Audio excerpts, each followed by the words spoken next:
So thank you, Mr. Ramdarai. Thank you, Ram, for always supporting the Eastern Himalayan Naturenomics Forum. With your support and many other content modifications, we've been able to reach the 9th Eastern Himalayan Naturenomic Forum. So the first question would be, do you believe that ecology is definitely a very important ingredient to economics? And therefore, that economics will help just living and social well-being. And to you and to everybody in the world, I think we need to address it. Your views, sir. First of all, Ranjit, congratulations on the 9th Eastern Himalayan Naturenomics TM Forum 2021. It's not only carrying from the past what you have done with your team, but also absolutely at the center of everything with regard to the survival of the planet itself. Now, you and I have been discussed a number of times.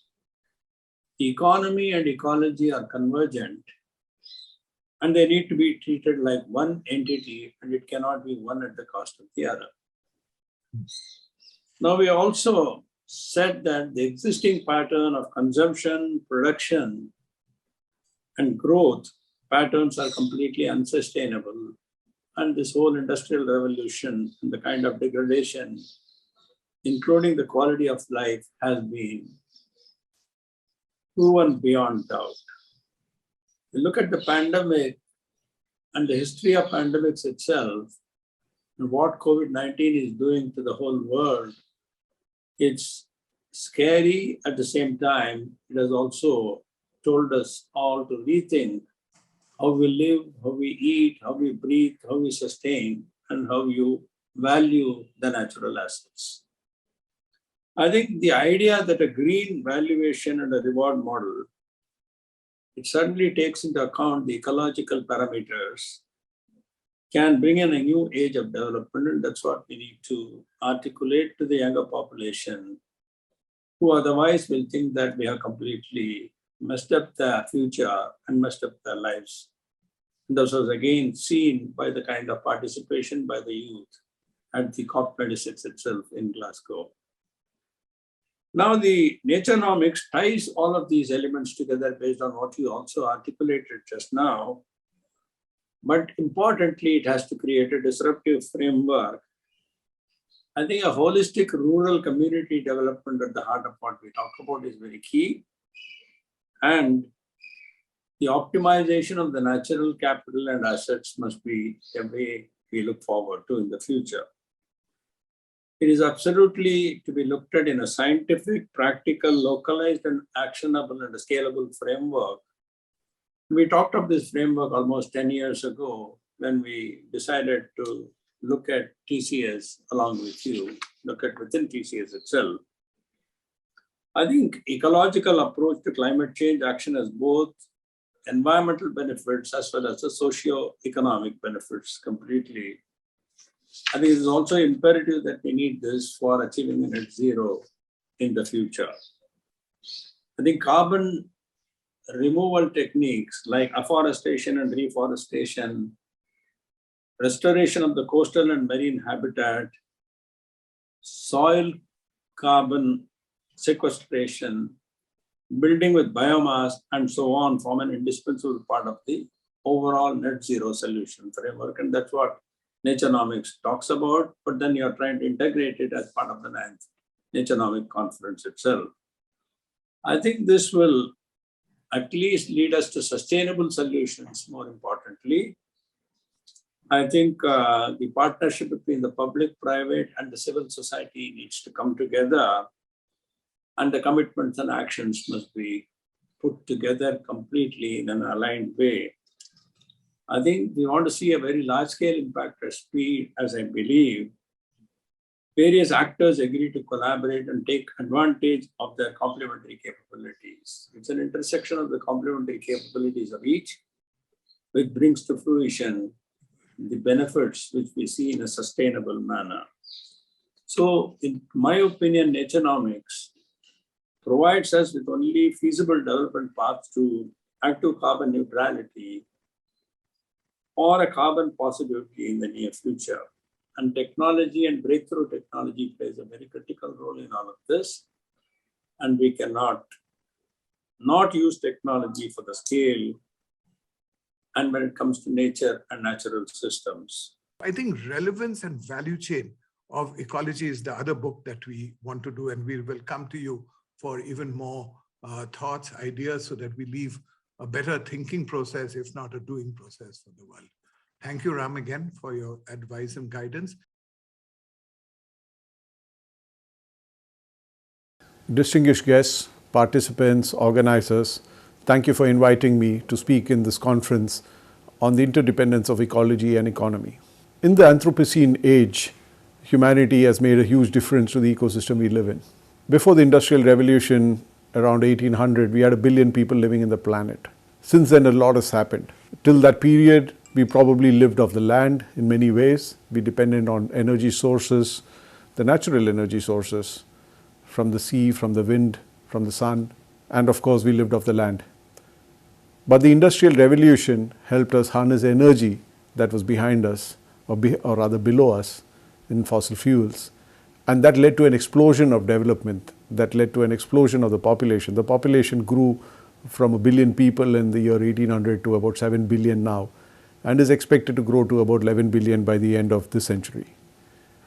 Industrial activity grew, cities were formed. For a long time, mankind thought that this was development. But we must remember that even in the 7 billion people in the planet today, only about 1 billion people earn more than $30 a day. That's about $1,000 a month, right? The rest of the 7 billion are still making this way of making this journey of developing, of moving from an underdeveloped situation to a more developed or a richer situation. And that has its impact. In addition, you have 4 billion people being added over the next 80 years. So when we look at what is this impact of all this going to be on the ecosystem, it's something that I think we've started recognizing more and more, particularly over the last 20 years. Some of the changes are irreversible. Rising sea levels cannot be reversed, but some of the changes are reversible. And that's where deforestation, etc. is reversible. There's wilding that we can do, there's tree planting, there's so much that we can do, and which is, I think, a big part of the conference today. We are also all fresh from COP26, what has been achieved or what has not been achieved. But I think one of the achievements of COP26 has also been the fact that about 120 countries, accounting for maybe 90% of the forest cover in the world, have signed up to make sure that they either reverse deforestation or don't take out any more forests by 2030. And that's a big commitment. We are all guests in this planet. It's something that we've inherited and something that we need to leave behind, and we need to make sure that multiple generations can live sustainably on this planet. Thank you very much.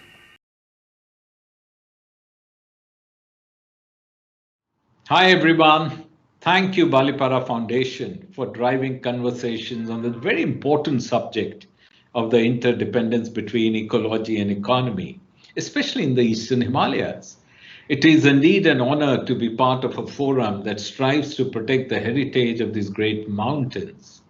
Himalayas, one of the world's natural wonders, they stand tall and strong to the north and northeast of our country, spanning many states and union territories. Himalayan ecosystem today is on the brink of collapse due to unprecedented combination of climate change and its consequences. Climate change is real, but it is no longer just an environmental issue. It is as much an economic, social, moral, and ethical issue. It is the biggest challenge we face today. As per the Intergovernmental Panel on Climate Change report, in the coming decades, climate change will increase in all regions of the world. There is urgent need to limit global temperature, preferably to not more than 1.5 degrees Celsius. The experts find that even if we limit the global temperature rise to 1.5 degrees Celsius, we will lose a third of Himalayan glaciers by the end of the century. But it is not just about temperature. Climate change is bringing different changes in different regions, which will all increase with further warming. While concerns about the COVID-19 pandemic may have temporarily overshadowed the debate on climate change, ironically, Even the coronavirus, a virus originating in animals, is the outcome of the effects of climate change and loss of biodiversity. It is absolutely imperative that the economic responses to the COVID-19 crisis embrace the notion of building back better, providing jobs and generating economic growth, but in ways that protect and restore the natural systems on which economies depend.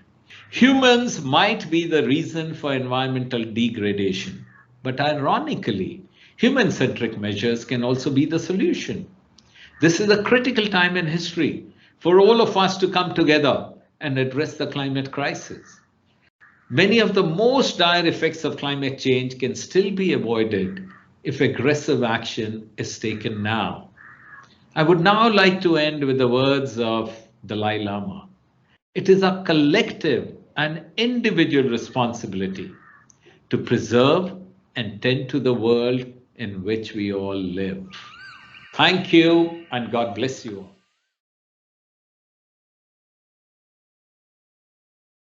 all. Hello, my name is Gretchen Daly, and I'm so glad to join together today across the world to discuss these tremendous issues before us. I'd like to just dive right in on the topic of rebuilding our common future and securing a safe, sustainable, and resilient planet for all. Let me see if I can share my screen. So we all know that nature really is at the heart of what makes the biosphere livable and what brings us security in so many different forms, from the material basics of health, food, water, energy and climate, livelihoods, to the more ethereal senses of beauty and belonging. And yet we're still in early stages of learning how to bring nature into the heart of our thinking, into the heart of our decision making when it comes to planning, to policy, finance, day-to-day operations, whether of the largest countries and companies to the very smallest. So let's dive into this. We know natural capital is being rapidly depleted at ever escalating cost in the flooding, the fires, the other impacts that we see all around the world today. We know that we can't afford to lose too much of it. We could never survive on the moon or any other known type of planet without life.